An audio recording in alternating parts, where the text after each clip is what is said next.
प्यारे दोस्तों, सबको VRDG हिंदी क्लासेस की एक नई कक्षा में स्वागत है।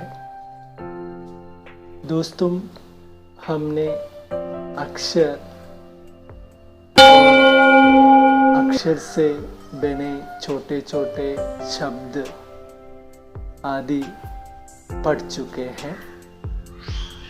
आज हम इन शब्दों से बने हुए वाक्यों के बारे में चर्चा करेंगे और वाक्य कैसे बनेंगे, इन सभी बातों पर हम चर्चा करेंगे। आइए हम सीधे कक्षा में जाएंगे। दोस्तों, वाक्य क्या है ये पहले सोचना चाहिए।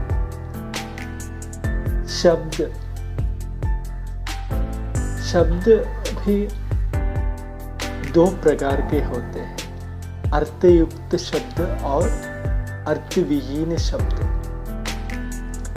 जिस शब्द का अर्थकोश में पाए जाते हैं उसे हम सार्थक शब्द कहते हैं।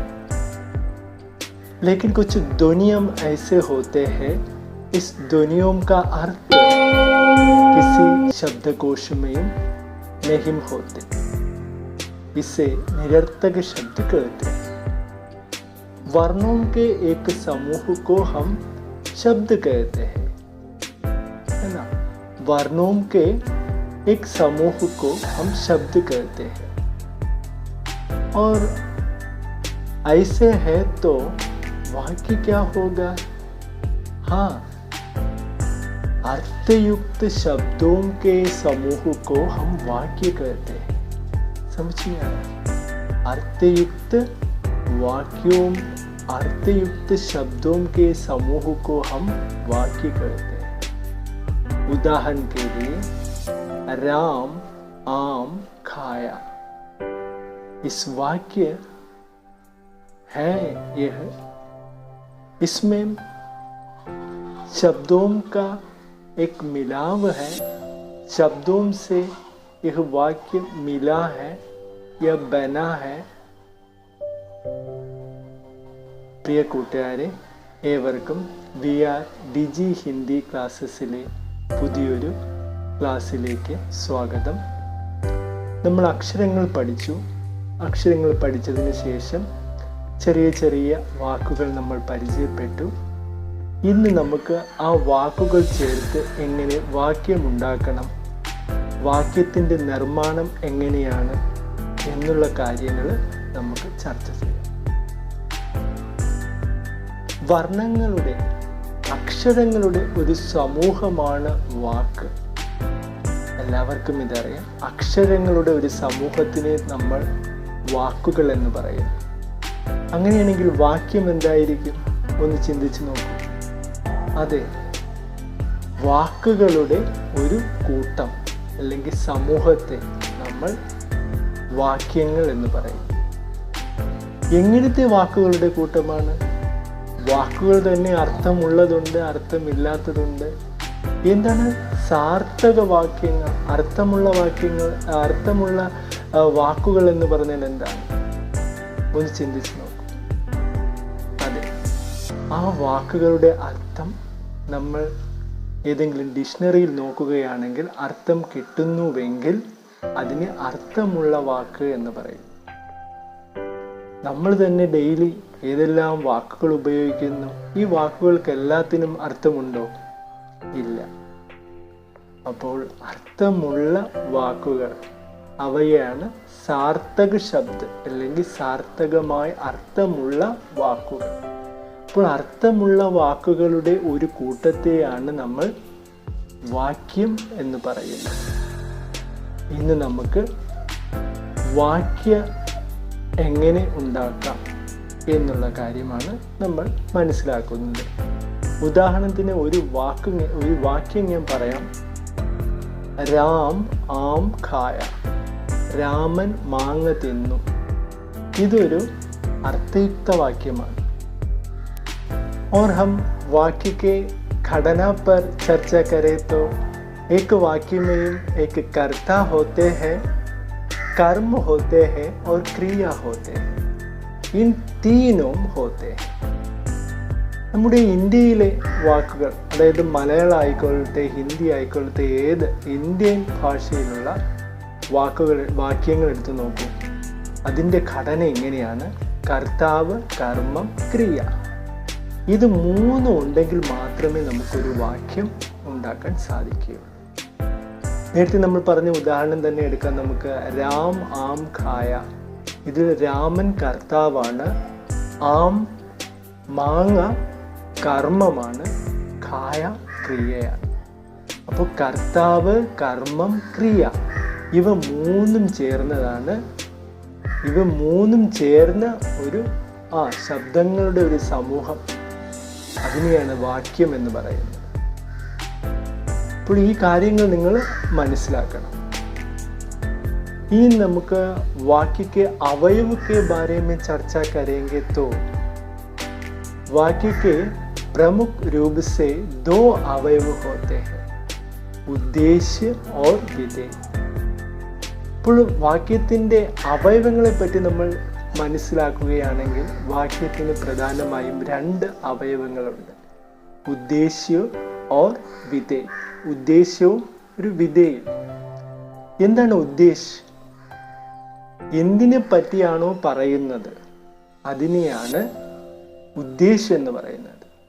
ജിസ്കെ ബാരേമേം കഹാ ജാത്താ ഹൈ.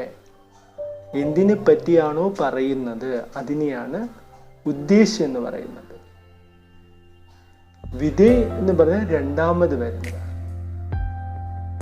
മനസ്സിലായില്ലേ? നമുക്കൊരു സെന്റൻസ് നോക്കാം. राम ने रावण को मारा. राम ने रावण को मारा. ഈ വാക്യം എടുത്തു നോക്കാം.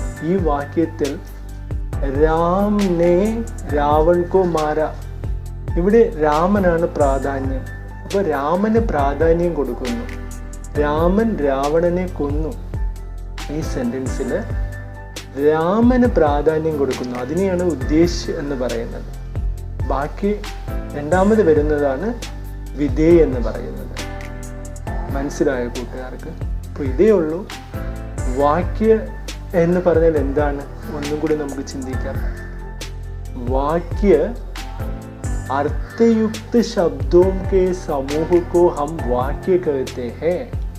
अर्थयुक्त शब्दों के समूह को वाक्य कहते हैं. वाक्य के दो अवयव होते हैं. क्या क्या है? उद्देश्य और विधेय. हमारे भारत की भाषा की वाक्य घटना कैसा है? कर्ता, कर्म, क्रिया. जो क्रिया या काम करते हैं उसे कर्ता कहते हैं. कर्ता द्वारा किए गए काम का फल भोगने वाला कर्म होते हैं. समझ में आया? राम आम खाया. इस वाक्य में राम कर्ता है, आम क्या है? ने पहले कह चुका है. आम क्या है? कर्म है. क्रिया कर्ता करने वाले काम, क्रिया या प्रवृत्ति सूचे शब्द को क्रिया कहते हैं. समझ में? ഇപ്പോൾ കൂട്ടുകാരെ ഒന്നും കൂടി നമുക്കൊന്ന് ചിന്തിച്ചു നോക്കാം. അർത്ഥമുള്ള വാക്കുകളുടെ ഒരു സമൂഹത്തെയാണ് നമ്മൾ വാക്യം എന്ന് പറയുന്നത്. വാക്യത്തിൽ പ്രധാനമായും രണ്ട് അവയവങ്ങളുണ്ട്, ഉദ്ദേശ്യ ഓർ വിധേയ്. ഉദ്ദേശ്യവും വിധേയമുണ്ട്. പിന്നെ നമ്മുടെ ഭാരതത്തിലെ വാക്യങ്ങളുടെ ഘടന ഒന്ന് നോക്കാം. എങ്ങനെയാണ്? കർത്താവ്, കർമ്മം, ക്രിയ. ഇത് മൂന്നും ഉണ്ടായിരിക്കണം. എന്നാൽ മാത്രമേ അതിനെ നമുക്കൊരു വാക്യമായിട്ട് പറയാൻ പറ്റൂ. രാമൻ മാങ്ങ തിന്നു. ഈ സെന്റൻസ് ഒന്ന് എടുക്കാം നമുക്ക്. അതിൽ രാമൻ കർത്താവും മാങ്ങ കർമ്മവും കഴിച്ചു എന്നുള്ളത് എന്താണ്? അതാണ് ക്രിയ. അതായത് പ്രവൃത്തി ചെയ്യുന്നവനെ കർത്താവെന്നും കർത്താവ് ചെയ്യുന്ന പ്രവൃത്തിയുടെ ഫലം അനുഭവിക്കുന്നതിനേക്കാൾ കർത്താവ് ചെയ്യുന്ന ക്രിയയുടെ ഫലം അനുഭവിക്കുന്നത്, അതാണ് കർമ്മം. ഇവിടെ മാങ്ങയാണ് കർമ്മം. കർത്താവ് രാം. ക്രിയ എന്താണ്? ഖായ, കഴിച്ചു. ഇനി നമുക്ക് संरचना के आधार पर वाक्यों के प्रकार അത് മനസ്സിലാക്കേണ്ടതുണ്ട്. രചനയുടെ അടിസ്ഥാനത്തിൽ വാക്യങ്ങളുടെ ഭേദങ്ങൾ പ്രധാനമായിട്ടും മൂന്നെണ്ണമുണ്ട്. सरल वाक्य, मिश्र वाक्य, संयुक्त वाक्य. ഇത് മൂന്നുമാണ് രചന के आधार पर वाक्यों के प्रकार. അപ്പോൾ ഇത് നമുക്ക് അടുത്ത ക്ലാസ്സിൽ ചർച്ച ചെയ്യാം. ഇന്ന് നമ്മൾ കുറച്ച് കാര്യങ്ങൾ ചർച്ച ചെയ്തു. അത് നിങ്ങൾ നല്ലതുപോലെ മനസ്സിലാക്കിയാൽ മതി. അപ്പോൾ ഏവർക്കും ഇന്നത്തെ ക്ലാസ് പ്രയോജനകരമായെന്ന് വിശ്വസിക്കുന്നു. വീണ്ടും അടുത്തൊരു ദിവസം നമുക്ക് കണ്ടുമുട്ടാം. ഏവർക്കും നമസ്കാരം.